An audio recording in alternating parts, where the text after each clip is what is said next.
All right, guys, let me ask you something. Can I see a show of hands if you've ever had a day or days where you're working, working, working, and you're doing, doing, doing all day long? It's like go, go, go, go, go all day. And then all of a sudden at the end of the day, maybe you're in your car on the way home, you think, gosh, I feel like I got nothing done. Have you ever had days like that? Where you're tired, but you just didn't feel like you got, yeah, I see a lot of hands going up. And if you're not raising your hand, you're probably having one of those days, so you're too tired to raise your hand. Oh, look at them all. I get it. I totally get it. And here's the thing. Being busy doesn't always mean being effective or productive. Okay? Busy and productive are two different things. And in the next 45 minutes, I'm going to share some tips, some tools that will help you focus on what matters the most and to make the most of your time. Okay, but just keep in mind that the tips that I'm going to share with you in this webinar, they're going to be a great starting point for improvement, but it's so important to understand that time management involves so many different skills, like building resilience, adapting to change, identifying your key tasks and goals, learning how to prioritize them properly, that type of thing. So a lot goes into proper time management. So I really encourage you guys to keep exploring, keep improving beyond this webinar. Okay. But also do me a favor and keep in mind that even though I'm going to give you guys a lot of tips, don't try to overhaul your entire routine at once. Like if you try to do too much up front, you're going to set yourself up to fail. Even if you just adopt 10% of what I talk about in this webinar. Like just choose one time management technique or one Outlook tip or something like that. That will make a huge difference. Okay? So keep that in mind. Good. All I'm right. doing it on.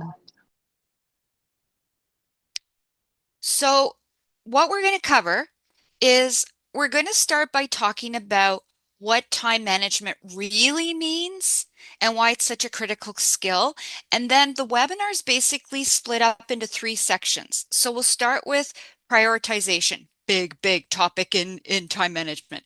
Prioritization, and I'm going to introduce you guys to the Eisenhower matrix. It's really cool. It's such a popular time management tool for prioritization. Then the next section is we're going to look at focus.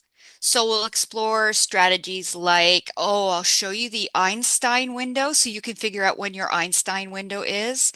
And I'll teach you how to use something called the Pomodoro technique. I don't know if I have any Italians in here. We'll figure what that is. We'll figure out what it is, a little bit later. And then we'll turn our attention to Outlook because this is sort of a time management meets Outlook. So I'm going to give you a couple of tips in Outlook that should help you with your time management. Like I'll give you some tips to reducing distractions, something called achieving inbox zero, and then how to use your search tools effectively, which kind of goes hand in hand with the achieving inbox zero. You'll see when we get there. Okay, so that's the plan for the webinar. So let's jump into it. So I have a question for you now. Do you believe this?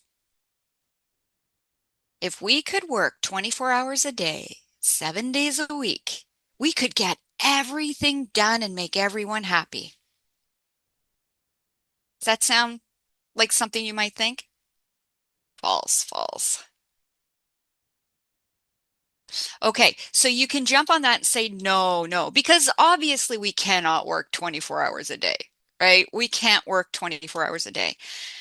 Now, even if we did work 24 hours a day, we'd find more things to do. Probably, right? But I mean, how many times have you, like, just a little part of you believe this is true? Like, if we just came in a little bit earlier, or we shortened our lunch, or we worked later, we could get it all done. Like, I cannot tell you how many times I said to my husband, if I just had 2 more hours in the day, oh my gosh, I could get so much done. Well, we don't have it. So what do? We tend to work faster. We start to think faster's better. We say, you tried it, it didn't work. Yeah, exactly. We say yes to everything. And by the way, if you are a yes person, there are ways of saying no politely. There's strategies you can use to say no properly. We get fancy gadgets or toys to help us, or oh yeah, or we wait till we clone ourselves. Now there's a good idea. That means that I won't be teaching time management anymore. And the problem is, if we think we can do it all, then we tend not to prioritize. Okay, prioritization's out the window. One thing I found when teaching time management is a lot of people will tell me, I don't have enough time. I just don't have enough time to do everything. Let me tell you something. Every single person on this earth has exactly the same amount of time, 24 hours in a day. Yes, some people may have more to do, like more on their plates than others. Like think about the most successful people in life, the Bill Gates kind of people. They are busy. You can imagine how much they have on their plate. They're getting it done and they've gotten to where they are now because they're not magic. They don't have a clone, but they figured out how to effectively manage their time by prioritizing. They know how to prioritize. They know what's important and what will help them reach their goals, and they make sure that those are the priorities. That's how they're able to get where they are.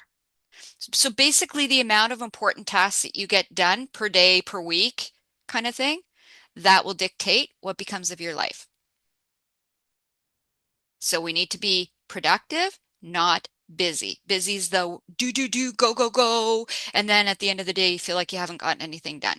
But if you're productive, you have the feeling of moving the needle forward. Okay? Time management. All right. So the goal is to work smarter, not harder. Right? I'll just tell you a really quick story. My husband tells this story, true story. He used to work for a really big name company. He was a manager in the company, and he told me that one day they were told that a new vice president was coming into the company, and this vice president wanted to meet with everybody one by one in the company. So my husband was all ready for this meeting, and he had it all planned out. And when he was called into the vice president's office, he sat down and he told the vice president everything he was doing. He comes in early every day. He works all day. He doesn't take a lunch. He works late every day. He doesn't leave the office till later, 9 o'clock at night, and he works on the weekends. And he's thinking this vice president's going to think, wow, look at this manager. This is great. And he says, at the end of telling the vice president everything he does, the vice president just looked at him and he said, hmm, that tells me that's a sign of poor time management. And of course, my husband was really upset. How could he say this? But when he thought about it and when he faced it, it's true. It was a sign of poor time management. Okay. It really drove home the need to prioritize. And successful people have learned to do this. All right. So, what is time management? If we can't change how many hours in a day, and realistically, we can't work 24 hours straight, it's all about choice, guys. Choice, okay? You choose what to do, when to do it, and how well to do it.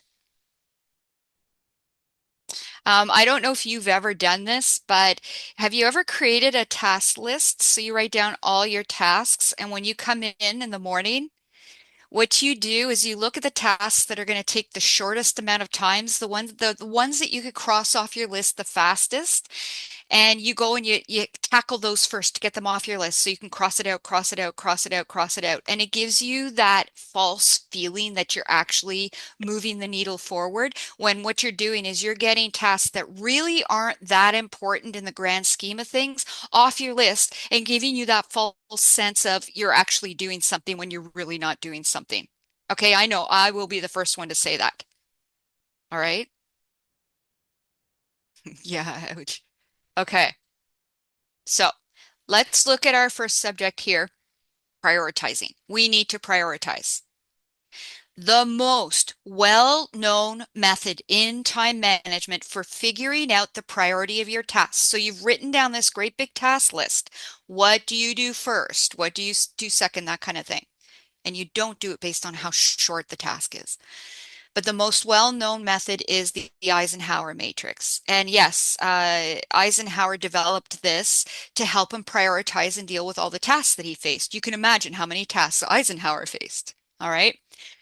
But decades later, after Eisenhower, I don't know if you guys have heard of an author called Stephen Covey. He popularized the Eisenhower matrix. Stephen Covey, if you guys are ever interested in reading a really good book on time management, he wrote several books, but the one that I really like that's very popular out there is called The 7 Habits of Highly Effective People. Okay, so if that's something you're interested in, get that book. I have that book. But he really popularized the Eisenhower matrix. So basically, the Eisenhower matrix, Eisenhower said that he would take all of his tasks and he would classify them into 4 simple categories or quadrants. Okay, so each task would go into one of the 4 quadrants. And it was based on urgency and importance. Now, to teach you how to use this matrix, you need to understand the difference between tasks that are urgent and tasks that are important. Okay, and at the beginning, it does sound like they're the same kind of thing, but they are very different. So, Eisenhower said, what is important is seldom urgent, and what is urgent is seldom important. Okay? Urgent tasks.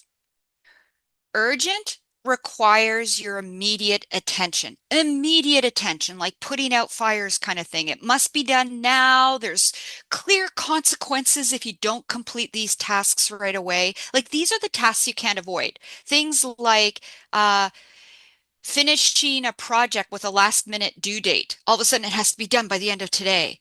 An urgent client request, fixing a busted pipe in your apartment. Okay, that's urgent. Okay. Important means tasks that help you achieve your long-term goals. And just because these tasks are less urgent, like nothing's going to fall apart if you don't get it done that day, it doesn't mean they don't matter. It just means that you need to thoughtfully plan these tasks out. So things like training, doing your personal training, planning long-term projects, networking, things like that that are very important, but they're not urgent. If you don't do it today, it's going to be a problem kind of thing. So that's the difference between urgent and important. And by the way, urgent tasks usually come from someone else. Like they need the task now. You got to get the task done. Do it kind of thing. Urgent tasks usually mean that someone didn't plan appropriately, so they suddenly became urgent. That's usually what happens. Important tasks usually come from within us. So something that will help us or make us happy. Okay, so that's the difference between the two. So now let's look at the Eisenhower matrix. I'm going to show you the 4 quadrants, what they're for, and then I'm going to play a little game with you guys. Okay, so pay attention here. Quadrant 1, so they're split into Q1, Q2, Q3, Q4. Okay, you'll hear them refer to that a lot. Quadrant 1, Q1, is the do quadrant. Like we also call it the putting out fires, the crisis quadrant kind of thing. Okay. The urgent and important tasks. These are usually high value tasks that are time sensitive and they have consequences if you don't complete them now. So your deadlines, your urgent meetings, your fires, your pressing problems kind of thing. Basically, you have to drop everything to deal with it. A customer complaint, a burst pipe, that kind of thing. How do you guys think we feel when we spend a lot of time in this quadrant? Which a lot of you do. You spend your time in the crisis quadrant. How does it make you feel? Hmm. Absolutely. Oh, breathless. I like that too. Exhausted, stressed out, burnt out. Okay, that's why people get burnt out. Yeah, very stressed. Resentful. That's a good one. Yeah.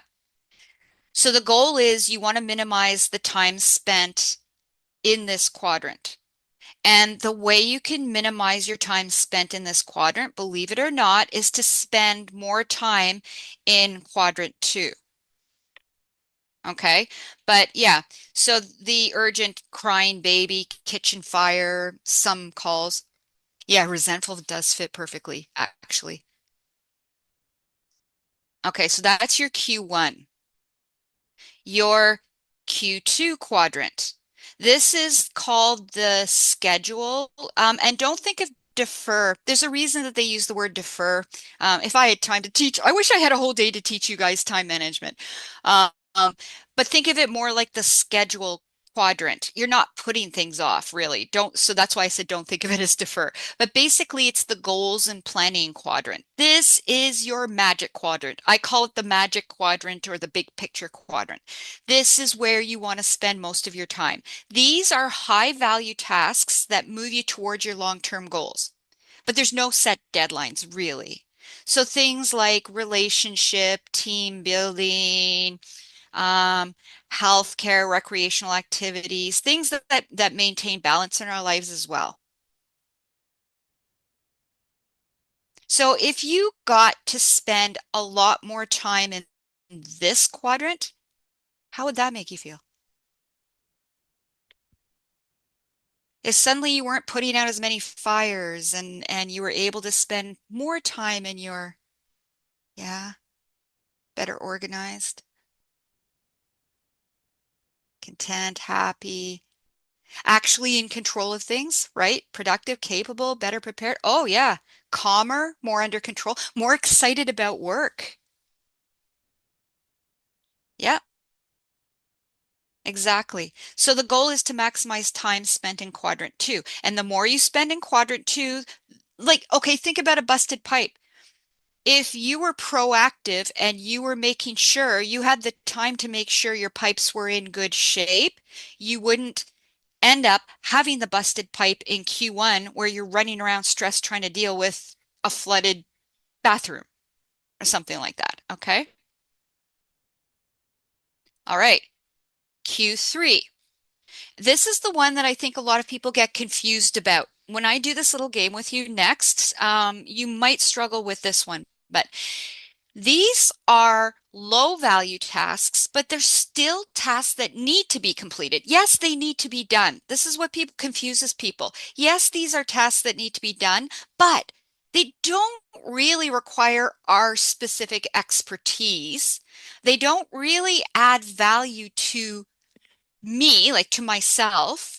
And they just sort of take away from the important tasks. They're the hassles of life, but they have to be done. There would be repercussions if they weren't done, but they're the hassles of life. So there are things like ordering supplies, unimportant meetings, some phone calls, that kind of thing, writing minutes of a meeting, that kind of thing that they need to be done. But in the grand scheme of things, are they moving your needle forward? Are you getting anywhere in life with them? That's what Q3 is. You know what I say to people? Imagine to yourself if somebody said to you, I'm going to take this away from you. It's still going to get done, but you don't have to do it. Would you be happy or would you be upset? Is it something that you really love to do? And yes, that would just devastate you if it was taken away from you. Well, then that might be in your Q2. But if you can honestly say, as long as it gets done and I don't have to do it, I'm happy. That would be your Q3. And then quadrant four is the delete or distractions quadrant. We also call it the waste quadrant. So these are things like excessive social media, surfing the internet, irrelevant messages. messages and phone calls. Um, Basically, a lot of people use quadrant four to procrastinate. Um, I'm just gonna check my Facebook for a few minutes before I do this project, that kind of thing. But I'm talking excessive. So even at home, I wouldn't say to you, don't watch TV, don't play games, don't surf the internet. I'm talking if you do it excessively. Okay, that's what the Q4 tests are. You want to eliminate um, these kind of distractions. And if you spend a lot of time in this quadrant, then that's when things start falling through the cracks and then they become fires and then you're running around trying to get these things done because you weren't being proactive about the work that you had to do because you were distracted so much. Okay, so that's your Q4. Now that you guys know these quadrants, let's test this out, okay? So I want you to put this in the chat. You can put Q1, Q2, Q3, Q4. I'll play a little game with you here, okay? I'm going to give you 9 examples. We'll see how quickly we can get through these. 9 examples of tasks, and I want you to tell me whether they go into Q1, Q2, Q3, or Q4. Okay, so get ready. First task, you have to transcribe meeting notes. What quadrant is that? Yeah, yes. Q3. Unless you absolutely love to transcribe meeting notes and you don't want that taken away from you kind of thing. Um, if so, it will be a Q2. But yeah, it's a Q3. Tasks that need to be done, but they don't, it's not going to be awful if somebody else were to do it. Delegated to someone else. Okay. How about sign up for a professional development course? Oh, you guys are good. You guys are good. You learned this fast. How about dealing with an unhappy customer? Yep, the fire. You guys are really good at this. Okay, fourth one, scrolling through Facebook excessively. Look at them coming in. Yeah. Okay. How about attend a networking event? Q5 or Q6. I like that. Networking event? Yeah, okay. So I see a lot of Q2s and Q3s. I guess you could look at it two different ways. Like maybe you really don't like networking. It's not up your alley and you'd rather somebody else do it. I can see why you would say Q3. If it's something that would be important to you in your job and move you forward in your job, then yes, it's a Q2. Yes, Q2. So I would put it in Q2, but if you really hate it and you're able to delegate it to somebody else, then yeah, you could put it in Q3. Meal prep.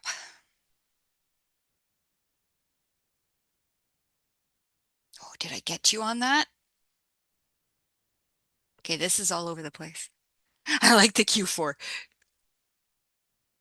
Let hubby do it. There you go. Yeah, okay, they say normally they would say it's a Q3 because yes, you have to eat, your kids have to eat, but a lot of people don't like doing the meal prep. So if they could just snap their fingers and beautiful meals would be on their table for them without them having to do it, then that would be a Q3. But if you really love meal prep and you'd be upset if it was taken away from you, I could see that as being something different. Uber Eats, there you go. Yeah, exactly. Okay, pick up your sick child from school.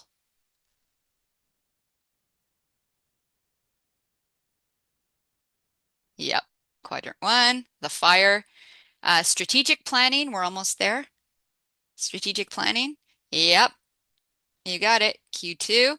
And the last one, check your inbox too frequently. Too frequently. That's one of the things we talk about in time management. You should actually be scheduling times to check your inbox, but I won't get into all that. Okay.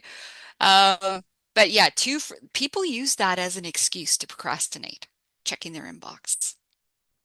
All right, guys. Oh, you learned fast. I'm so happy.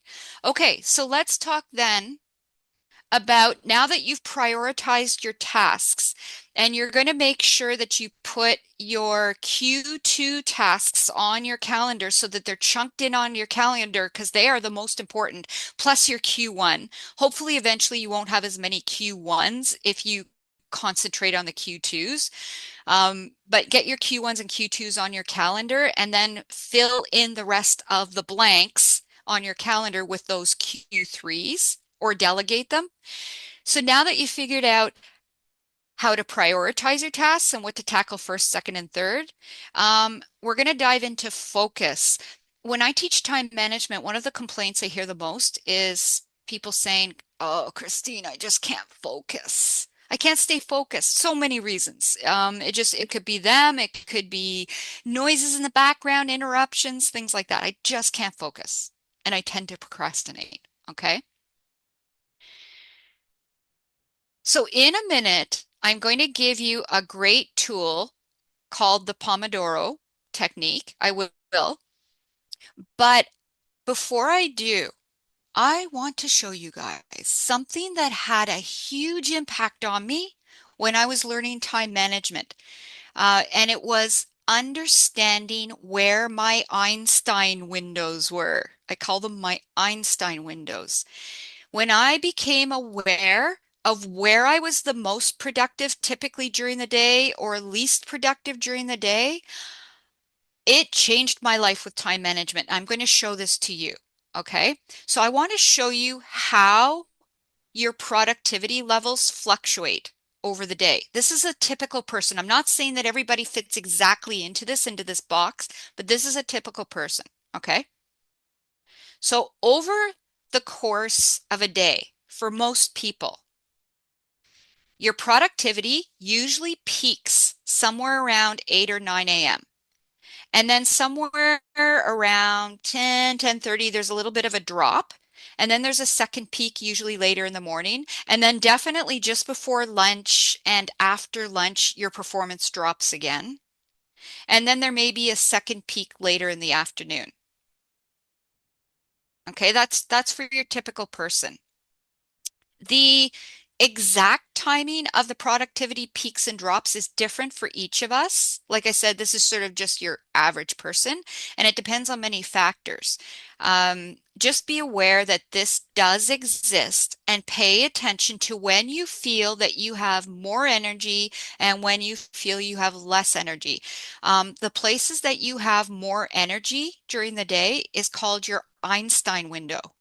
Mine is definitely in the morning. I have found somewhere around 9 o'clock. It takes me till about 9 o'clock. 9 o'clock till about 10:30, maybe if I push it, 11 o'clock. I'd say 10:30. I definitely am more productive then. I am more on the ball, and if I'm working on a project, I can get a lot done. It's like bang, bang, bang, bang, bang. Me too. Me too. I am way smarter in the morning. Then it drops before lunch, like it says, and a bit after lunch. And then I will sometimes have a peak in the afternoon where I can suddenly get a bit more productive. It doesn't last as long. Knowing that, knowing that, so let's say these are my productive times, let's just say, um, and these are my not so productive times. Knowing when your Einstein windows are, that's when you should schedule the important tasks. So if you have to work on a project that takes more brain power, make sure you schedule it at the times where you're more productive.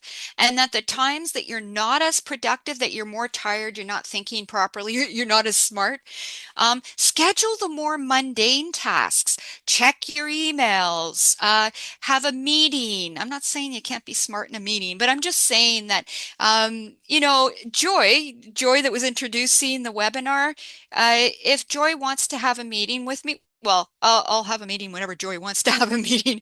But if I can, I won't schedule the meeting between 9 and 10:30 because I know that that is my best time to get the things done that I have to get done. I'd rather have the meeting more like around 11 when I need a break from being so productive and I can just sit back and have my meeting or check my emails. So pay attention to when you're very productive and when you're tired. Start writing it down and start working around those times. Okay, your Einstein windows. And then the Pomodoro, the Pomodoro technique. Does anybody speak Italian in here? Do you have anybody that's Italian? No? Nobody knows what a Pomodoro is? I'm probably not, but it's Pomodoro. I don't know if I'm pronouncing it properly. A Pomodoro. Yeah, you got it. You got it. It's a tomato. Yeah, it's basically called the tomato technique. And the reason that they call it that, the Pomodoro, is it's based on the old kitchen timers. I don't know if you've ever seen those tomato kitchen timers. Maybe your grandmother had it or your mother had it when they were cooking or whatever. But that's why it's called the Pomodoro. So I'm going to teach you how to use this Pomodoro technique for focus. If you have a problem focusing or you have to get a project done and you just can't get into it, the Pomodoro might help you. Okay, so I'll explain how this works. What you do is you set it for 25 minutes. I don't know why that's gray. It's moving very slow. I don't know if it's my internet. Hold on. Oh, everything froze here. Can you guys hear me? Can you tell me if you can hear me? Yeah? Yes, Christine, can hear you. Okay, hold on one second. I'm going to stop sharing and reshare because everything just slowed down. Stop sharing. Reshare.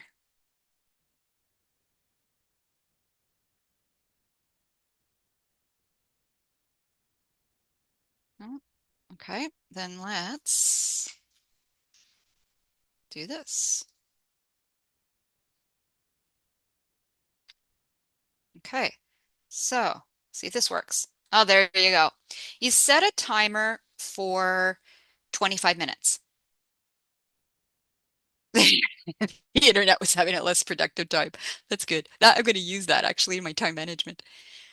Okay, so you set the timer for 25 minutes. This 25-minute time block is called your Pomodoro. Okay, that's your first tomato. Then what you do is you work on your task. Okay, no interruptions. You're going to work on it for 25 minutes. When the timer goes off, make a check mark on a piece of paper and take a 5-minute break. Then repeat, rinse and repeat. Set your timer again and work on your next Pomodoro.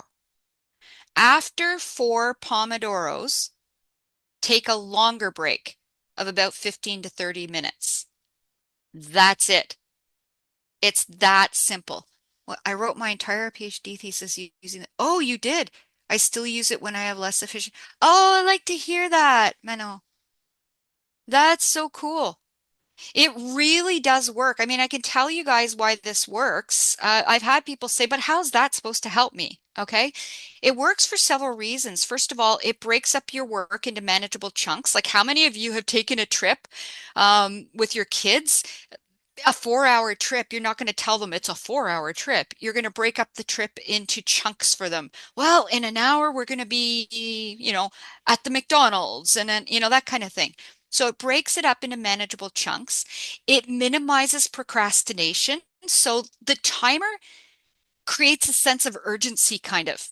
You've got a short period, you've got to work as much, like as fast as, well, not as fast as you can, but get work done and focus.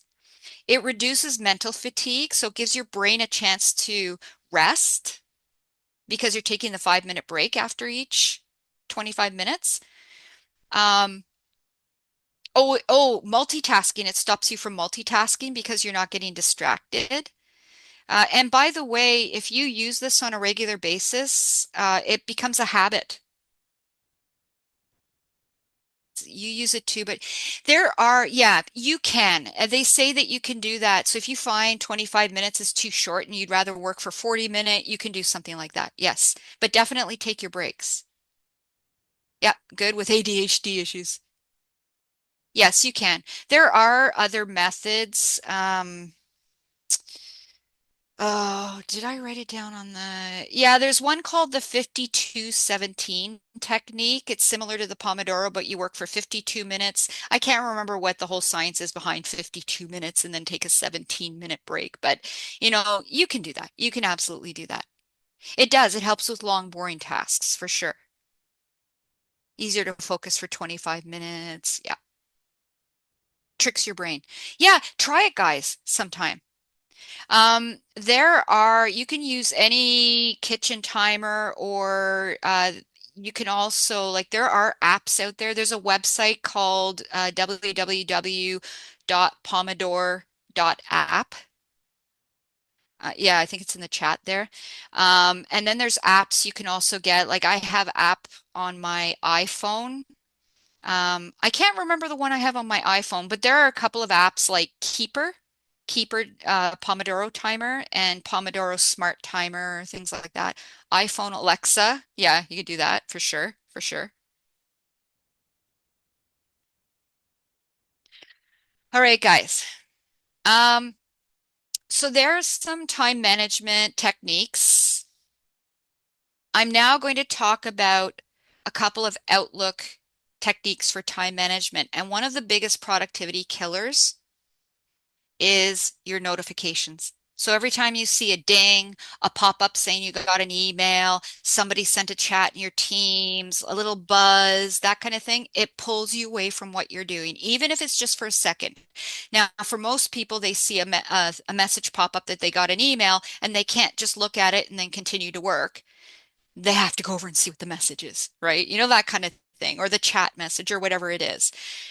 One of the things that people tell you to do that are time management experts is turn off the bells and whistles in your email, your Teams, especially if you're going to do something like use the Pomodoro technique. Turn off the distractions so you focus. And what I'm going to do here is load my Outlook. And I want to show you what I've done and what I suggest you do. What you should do is schedule times in your day to process your emails. And I'm going to talk about achieving inbox zero in a minute and processing your emails. Schedule times to do it. Don't just constantly flip back and forth, back and forth, back and forth. Okay. So meanwhile, you don't want those little bells, those dings, those pop-ups. So in your Outlook, go up to File and right to the bottom where it says Options. And in your Outlook options on the left, you want to go to Mail. In the main screen, in your mail options, if you scroll down a little bit, there's a section called Message Arrival. See, I didn't do this just for this training, this webinar. This is how I've always got things set in my Outlook. I don't want it to play a sound when I get an email. I don't want my mouse pointer to change or see a little pop-up from the bottom. That's what the envelope icon is, play a desktop alert. I remove all those check marks and then I schedule times in the day to check my Outlook. Now, I have had people tell me, but Christine, like if my boss sends me an email, I don't want to miss that. I've got to check that right away. And if I turn all these off, I won't see it. There are ways, again, I wish I had a whole day with you guys, but there are ways that you can go in and set up a mail rule that says, if I'm getting an email from this specific person, pop up a window on my screen, no matter where I am, letting me know there's an email there. There is a way to do that. So you won't get all the bells and whistles, but if it's from that specific person, you can.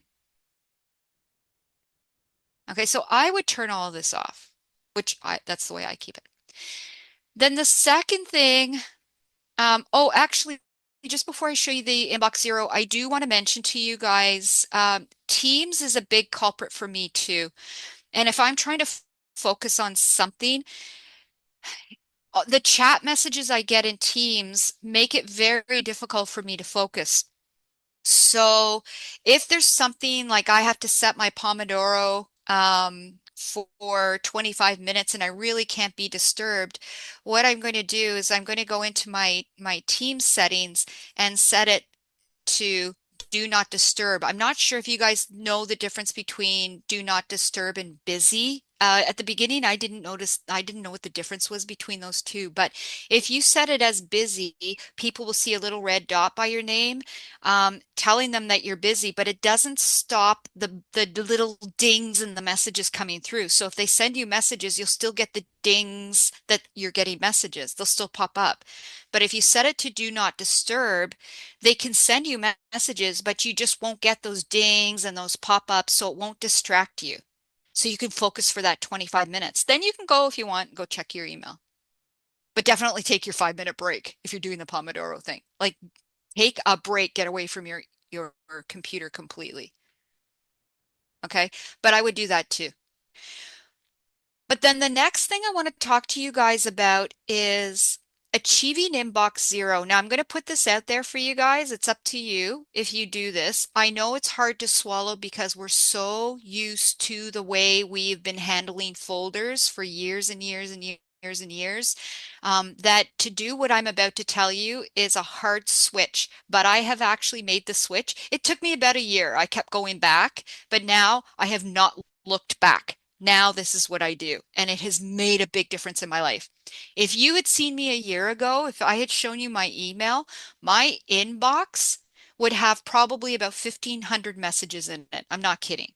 Because I was so bad about filing things away, not because I was lazy, but because I had so many folders that when I worked on an email and I needed to file it, I had to try to figure out where I was going to file it because sometimes I would have more than one option. Is it going to go in this folder? Is it going to go in that folder? Then I'd spend all this time trying to figure out where I'm going to file the message in the best place possible that if I ever had to look for that message again, I'd be able to find it. And so much wasted time was spent on that. Not only that, but I would keep a lot of emails in my inbox. Yeah, the struggle is real. Absolutely. Absolutely. And I would keep emails in my inbox that I needed to take action on them. So I didn't want to forget about them. So I would leave them in my inbox because I had to do something. So I basically used my inbox as my task list, which you shouldn't be doing. So I'm going to teach you the achieving inbox zero method. I'll leave it up to you if you want to like go full out and do this or introduce it bit by bit. But the idea behind it is you only have a few folders. You see the folders I have here? Those are my folders. Okay? Yeah, mine was a nightmare. Now, I actually left these in my inbox here just so I had something there. But if you were to check my inbox every day, it's clean. Okay? These folders, you create a do action folder, a defer or schedule folder.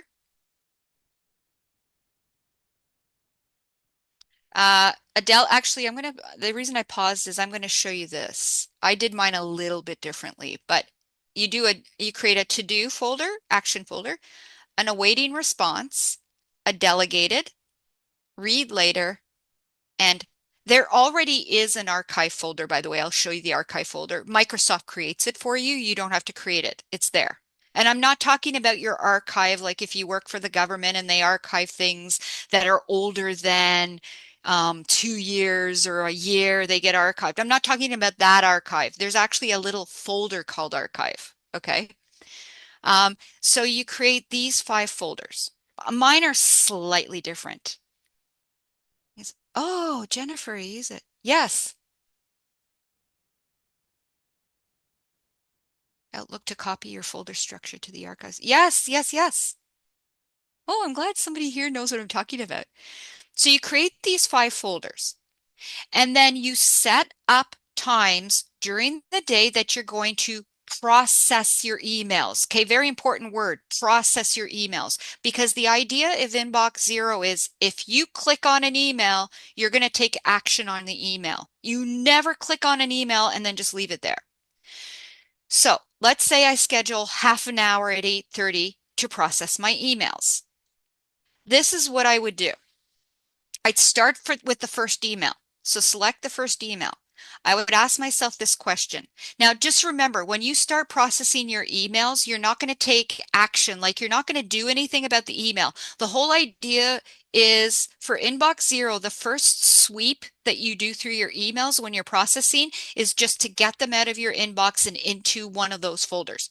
That's the first sweep. Then you'll do a second sweep. Okay. So the first sweep is, whoops, didn't mean to click on that. The first sweep is select your email, your first email, ask yourself, can I delete it? Because sometimes you get emails that really aren't that important and you're just going to delete them.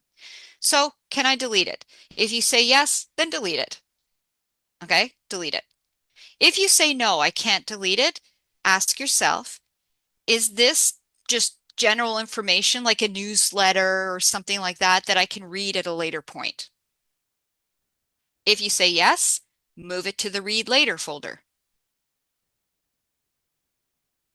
If you say no, ask yourself the next question. Is this something that I can delegate to someone else? Maybe it wasn't really my expertise, meant for me. Somebody else has to do it. If you say yes, move it to the delegated folder. If it's no, then is this something I have to take action on? Which probably is the only thing left anyway. If you say no to all of this, it's something that you have to do. Move it to the to-do action folder. So then you go on to the next email, ask yourself the same questions. Can I delete it? Is this general information? Is this something I'm going to delegate? And otherwise, it's probably something I have to take action on, move it to the action folder. And you'd go through all your emails, get them out of the inbox. Then your second sweep is once you cleared your inbox, you revisit your delegated folder. So go to your delegated folder and actually delegate the things that you have to delegate.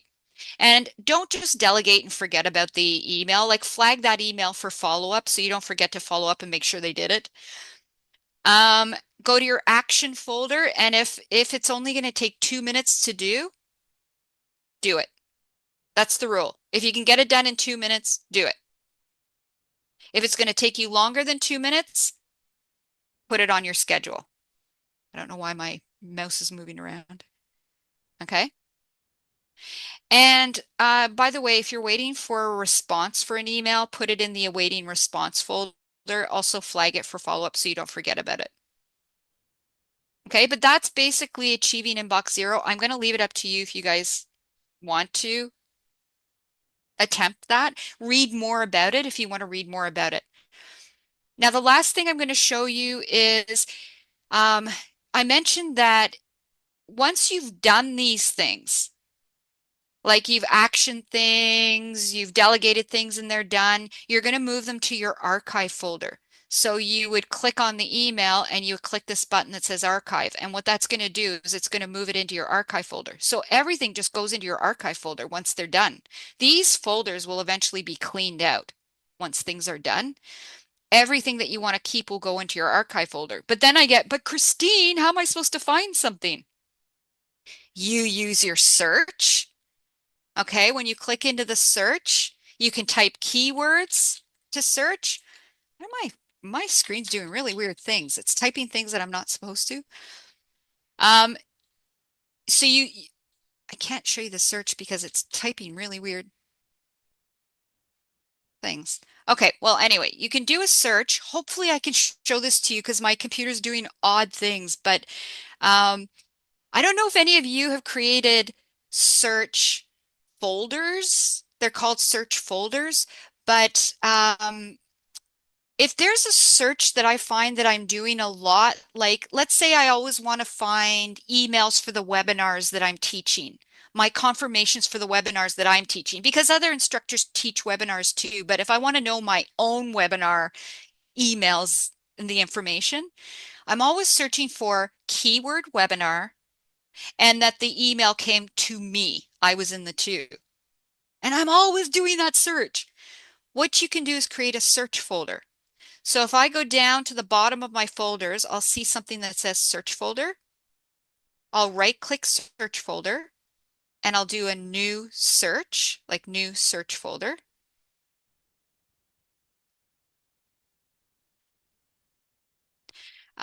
There already are search folders that you can choose from here. Like you could create a search folder for your unread mail, meaning all you do is you click on that folder that says unread mail and it will always show you your unread mail. But what I'm going to do is I'm going to go to the bottom of the list and choose create a custom search folder. I'm going to click choose. I'm going to give my search folder a name. I'll call it webinars. You know what? I'll call it my webinars. And I'm going to set the criteria for this search folder. So what's this search folder all about? So I'll go to criteria. Um, the emails that I want in this folder have the keyword webinar. How about in the subject field or the message body? As long as it's in one of these, has the term webinar. That's one of my criteria. And then it's being sent to me directly. So I double click my name. So if it has the term webinar and it's been sent to me, that's what's going to go in this folder. So I'll click OK, OK, OK. I now have a search folder called webinars, and it's gone through and collected all the emails that have to do with me and my webinars. But guys, don't think of this as an actual folder. I know they call it search folders. It did not move my emails. The emails are still in their original locations. This is just like a filter. It's a really quick way to see all those emails in one spot. And the reason I'm telling you is if you ever decided to get rid of this, let's say I didn't want this search folder anymore, I can right click it and I can delete it, delete the folder, and it will tell you the items contained in this folder will not be deleted. So it's going to get rid of the filter, but the items are still there. The emails are still there. So don't think of it as a folder. Think of it as a filter. So you can set up all these preset search filters and boom, you can find anything you're looking for. You don't have to have the old-fashioned folders under subjects and have 150 million folders. Okay, so I see some questions going in there. I'm going to send this over to Joy. Sorry, Joy, I gave you about 1 minute. Um, while you're putting your That's questions in, okay. Joy's going to take over for a minute and then I'll get to your questions. Absolutely. Okay, so I'm just going to share my screen quickly. Because we're running a little late, if you need to, Christine, can you stop sharing your screen, please? Mm. If you need to leave, we will make sure the questions and everything I'm going to show you right now is in the recording. Okay, perfect. So if this is a topic you want to learn more about, if you come to our website, can everyone see my screen? Is it sharing properly? Yes. Perfect. Okay. If you go to courses and you go over to Great Series, these are our courses where we've combined technical, so Outlook, and soft skills, the time management part. And you can see Become Great with Time Management and Microsoft Outlook tools. This focuses on time management with your email and scheduling. We offer public dates for individuals and small groups, and for private training. This is, of course, lots of times people will customize if there's very specific topics they want to focus on, or there's challenges they're having, or I have a very specific workflow. Sometimes they'll customize the class. And then you'll see we have other great series courses like Become Great with PowerPoint and presentations, Become a Great Producer with Microsoft Teams and hosting meetings. And sometimes people will do it with Microsoft Zoom. But you might say, you know what, I'm not at this point ready for Outlook and time management. So if you're interested in more technical training, like how to use Outlook, if you come down to software here on our course menu, go to Outlook. You have Outlook level 1 and 2. Same thing, we always have public classes. And an example, people will customize Outlook level 2 and say, can we incorporate some time management skills? Can we incorporate Teams? So there's lots of options. And then same thing, if you say, you know what, I'm not so focused on time management specific with email, but more as like my day, having good time management with all the tasks, all the things I have to do, how I'm communicating with people, then I would recommend take the stress out with great time management. And then one other thing, and if everyone just wants to put their questions in just while I finish up here, and then we'll go to questions. We have free resources. We release free resources on a regular basis. You can see we have lots and lots of stuff.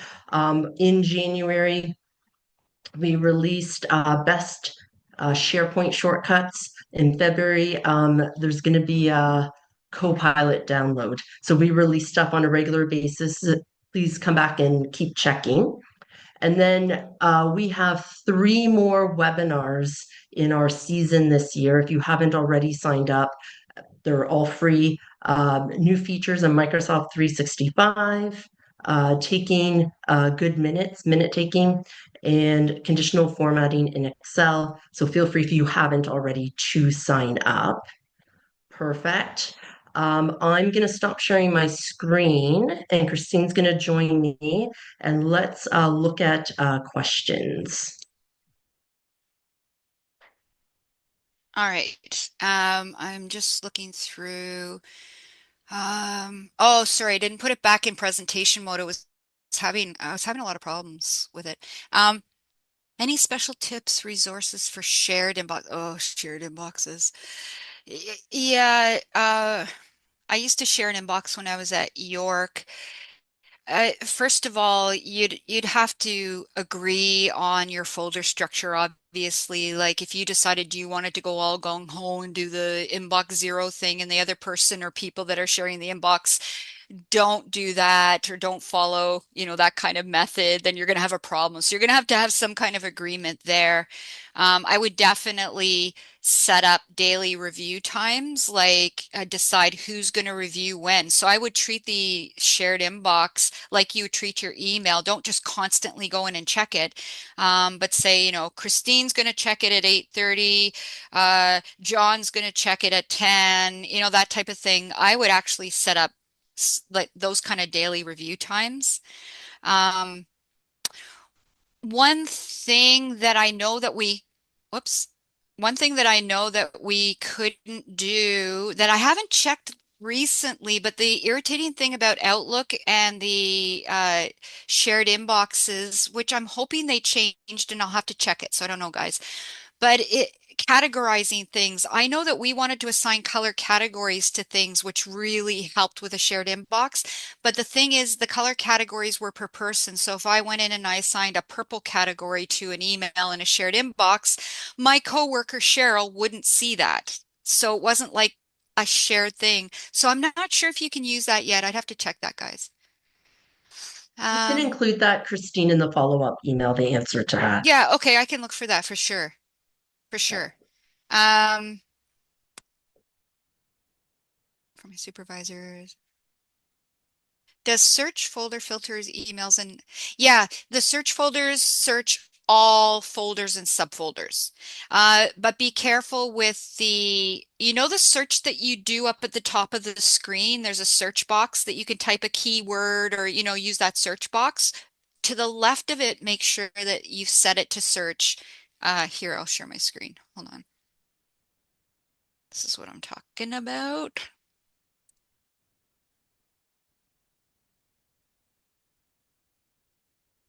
So search folders will search everything, but the search up here at the top of the screen, when you click in there, be careful that it doesn't, mine actually does for some reason say current folder. If you want to search everywhere, you want to set it to search current mailbox. Otherwise, it's only going to search the folder you're in. So if you're in your inbox, it'll only search your inbox, that kind of thing. But search folders will search everything. It goes through all your email and pulls it out from everywhere and puts it into one. Well, it doesn't, like I said, it doesn't move it. It just shows you everything in one spot. What else? The webinar. Oh, you're welcome for the webinar.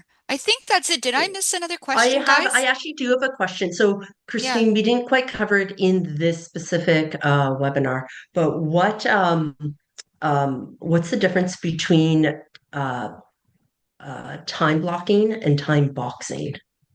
I've heard Okay. those in reference to time management. Yeah, and some people use them interchangeably. They're actually two different things.